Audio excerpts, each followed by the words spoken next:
business development strategy expert.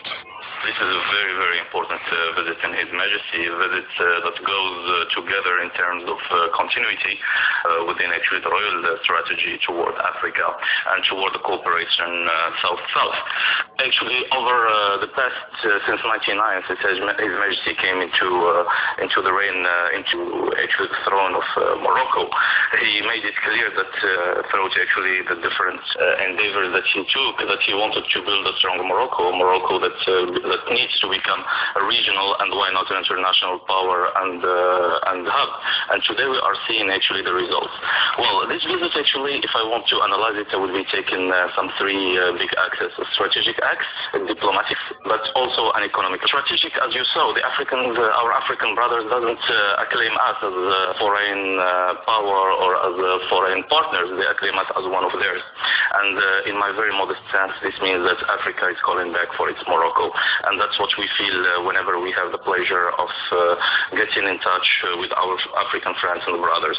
They see us not just as their partners, they see us as among them, as their big brothers, as the ones that have succeeded and the ones from whom they want to learn, the ones that they want to see. Everybody in Africa today wants Morocco to succeed more and more. Why? Because Morocco's success is Africa's success.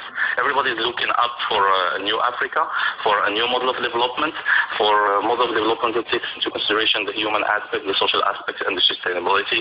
And it seems that today our country, Morocco, under the high command of His Majesty, is giving this example. So if you would like actually to talk about diplomacy, as you have seen, Morocco is the smart power by excellency. Not in theory, but in practice. We have seen that. Whenever Morocco comes, peace comes. And that's a plus. That's a very important plus, which made us actually a very important part of the equation so far of peace in Africa, but also in other parts of the world. Morocco is bringing a model of tolerance in terms of religion. Morocco is bringing a model of diversity, of acceptance of the other. Morocco is bringing a model that creates value for everybody, which is exactly what Africa is looking for right now. Out of any type of hegemony, out of any type of use of the continent's resources, we are bringing resources to the continent, we are sharing our knowledge with them, etc. That introduced me probably to my third point, which is the economy. I've been actually always a strong defender of this African dimension of Morocco and of seeing our country strong and independent, faithful to its strategic alliances, but also open for new ones in order actually to build more stability, let's say.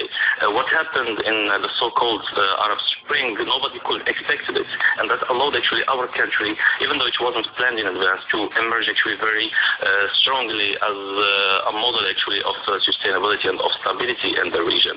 And that was actually thanks to His Majesty's clairvoyance and vision, because he undertook many important actually changes on the legal aspects, on the social aspects, etc., far before any Arab Spring recommendations. Now actually in the economical side, what does Africa need? Africa needs infrastructures. Africa needs development. Africa needs agriculture and food, because this is actually a continent that is undergoing very important population growth. And when we speak about population growth, we automatically speak about people that need to feed, that needs actually food, that needs actually new ways of agriculture, that needs to create more value out of this agriculture. Africa is also a continent that is undergoing a huge and fast urbanization. And this is very important to retain, because Morocco has an experience today about the concept of 360-degree city. And that's Africa needs to build the new cities, and Morocco can help it in that. Africa is also about mining energy, and mining energy, it's three big phases. One phase is about studies, about engineering.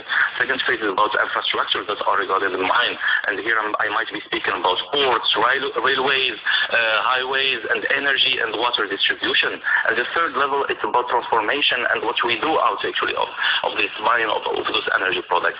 And Morocco has acquired a very important knowledge about that.